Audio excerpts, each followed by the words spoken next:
This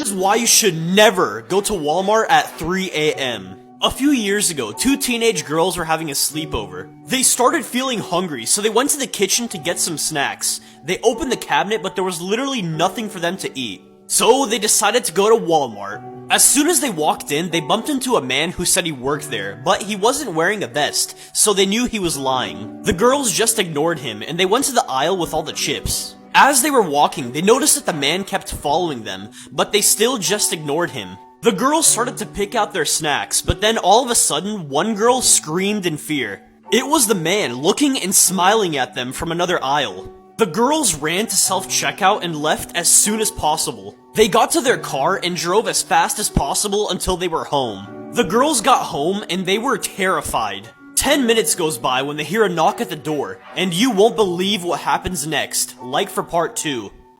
Haunted Places in Every U.S. State, Part 17. Kentucky. The Goat Man of Pope Lick. There's no clear consensus on how the Goat Man came to be. Some say he was a circus performer. Others say he was a farmer who tortured his goats for Satan, and in return was transformed into a hideous goat monster. However, everyone does agree on his appearance. Dark fur, pale skin, goat legs, and horns. The monster is said to hide under the bridge at Pope Lick Creek in Louisville to lure people onto the tracks, only to see them hit by oncoming trains. Sadly, this urban legend has had some dangerous consequences. In 2016, an Ohio woman fell to her death from the bridge while looking for the Goat Man. Well, the official story is that she fell. Some believe that she did successfully find the Goat Man and then was thrown off by him. What is the creepiest thing your kid ever said?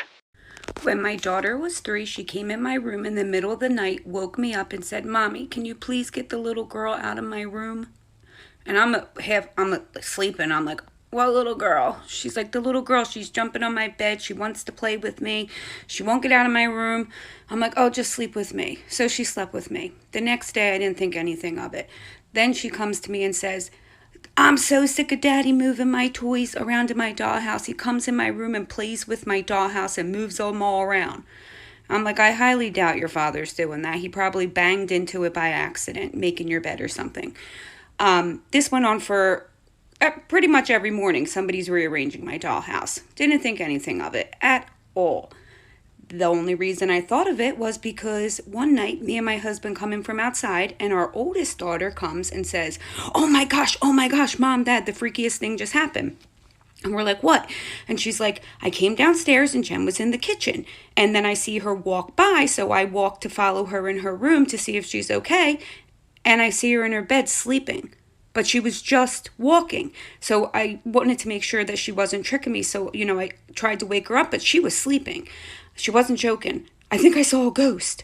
And I'm like, oh crap. Jennifer said there was a little girl in her room. I wonder, So the next day I say to Jennifer, "What does the little girl look like?" And she said, "She has long blonde hair, blue eyes, and she's white. She looks like me."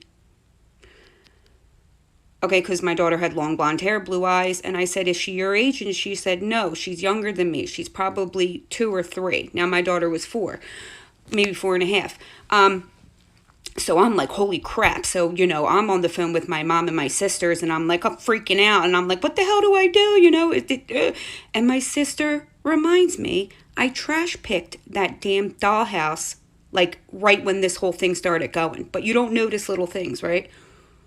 I was like, oh my God, I brought a spirit into my house by trash picking this like handmade built dollhouse I thought was beautiful. And that's the dollhouse the furniture was being arranged in. Her furniture. It didn't come with furniture. I just trash picked the dollhouse. Anyway, long story short, we ended up burning the dollhouse in the fire pit to try to get rid of the spirit. And then maybe 6 months later, my daughter comes to me and says, "Oh my gosh, Mom, we burned that little girl's dollhouse, and then she burned our house down." because we were living in a hotel because our whole entire house burned down. Coincidence or creepy crawly? I have no idea. How to outsmart a skinwalker. If you're reading this, congratulations, I am probably dead, or worse. My name is Daniel, and I own quite a bit of land up in the Appalachian Mountains, left to me by my great aunt. So far, in the years I've lived here, paranormal and downright disturbing things have happened to me here. People told me to just leave or report it, like I've never done that before. To them I'm just a young guy that went crazy a little too early. It bothers me that normal people have no idea what goes on up here, all alone. My first encounter with them, I didn't know how to deal with them, heck I didn't even know what they were called until recently. It's important, or at least it's important to me that some of the tricks I've learned throughout the 3 years I've lived up here could be of use to somebody. My second, or maybe third time I was stalked by a skinwalker, it felt like I was walking in circles. I had a trail camera with an SD card pretty deep in the woods. But when I tried to walk back to my cabin, I kept passing the camera, I was effectively walking in circles. This went on for hours, the sun was setting soon and I was quite thirsty at the time I remember. I sat up against the tree my camera was mounted on and started softly crying. It was watching me. I guess waiting for me to fall dead. I hit myself in desperation a few times, trying to think. I sat up and took a very deep breath, wiped the water from my eyes, and it dawned on me. It's gotta be messing with my equilibrium. I have to be off balance, there's no other way.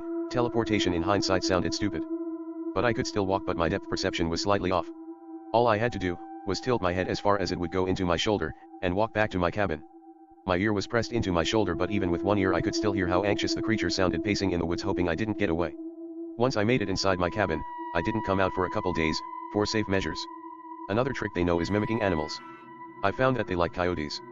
I used to coyote hunt quite a bit back home, but never up here in the mountains. I seen on a couple of my deer cameras that it looked like, right after I left my camera, a coyote would follow me a while, if not all the way home. I had to stop that real quick, and set out some snares. All a snare would and could do is jam the coyote's leg into the mechanism until a button is pressed and the thing would unlock. I set out a couple of them, but also, rubbed white ash on all of the traps, and sure enough the next time I start walking back from my camera, I hear the sound of one go off. I quickly ran back to where I had laid the traps, gun drawn, and all that was left was the trap in 3 separate bent up pieces and the subtle scent of burning hair in the air. Every time I checked the camera after that, a coyote with a nasty burn scar on its leg would stop where the camera was mounted and turn around and walk back into the brush. And lastly, do not engage in any type of combat with them. Warding them off is one thing, but actively hunting them is a mistake. I'd wish I would have known that sooner. I had 2 buddies back in town I used to tell my stories to. Alcohol loosens the lips. Their names were James and Cole. I'm pretty sure they were cousins, but I never asked. Thinking about it now, I wish I would have gotten to know them better. Long story short, they're dead, and I'm dying. This morning they came and pounded in my door insisting we hunt these skinwalkers. I told them it was a very bad idea, but they even took the liberty of buying silver bullets. They told me how much they cost, but I can't remember right now. I finally caved and we prepared all day. We first started making a large amount of white ash, cleaning our guns, heck, they even packed meal-ready eats and special high dog. If you're ever driving late at night, don't do what they did. One night a boy and his friend were on their way to a school dance when they saw a girl on the side of the road looking lost. They stopped the car and asked if she needed a ride, and she asked them to take her home. They said that they were going to a school dance and asked if she wanted to come too. She agreed. But these boys wouldn't know yet that this girl was not an average hitchhiker. So they all got in the car and the girl sat in the back seat. After a while, the girl would constantly say that she was cold, so one of the boys gave her his jacket. They got to the dance and things were pretty normal, but what happened after would make the boys question reality. When the night was almost over, it was finally time to take the girl home. When they almost arrived, the girl told them where she lived, but told them to drop her off close by so she can walk the rest of the way. So that's what they did. But after the girl walked away, the boy who let her borrow his jacket realized that he never asked for his jacket back. His friend said that they could just come back tomorrow for it. The next morning, they came back expecting to get the jacket and leave, but things were not so simple. They came up to the girl's house and knocked on the door, but they were shocked at what they discovered as soon as the door opened. Follow for part 2. Creepypasta are great, but does anyone have any good true creepy stories? A few years ago my brother would get a call on his cell phone around 2 to 3 a.m. every night. He would answer and it was this hellish sounding noise, like static mixed with screams. He changed his cell number after a month of this and it stopped. Then after a week or so it began again. The exact same noise. Exact same time. Finally one day he decided to back dial the call. It was an old man that had no clue what he was talking about. Still the calls persisted. If he didn't answer, it would call a few more times. No messages were left. He decided to say screw it. Ended his contract with his phone company, switched to a new one, and then got another new number. You guessed it, the screaming static calls continued after a short delay. By this time he was terrified every night, unsure why this was happening. He back dialed the number again and got a different person. Around this time he lost his job and his phone. The calls stopped, of course. His phone was disconnected now, So one day my mom asks me to listen to this weird message she got on our home phone. It was the static screaming. We showed my brother and he was freaking out. He back dialed the number again and it said the number was disconnected this time. Never heard from it again after that.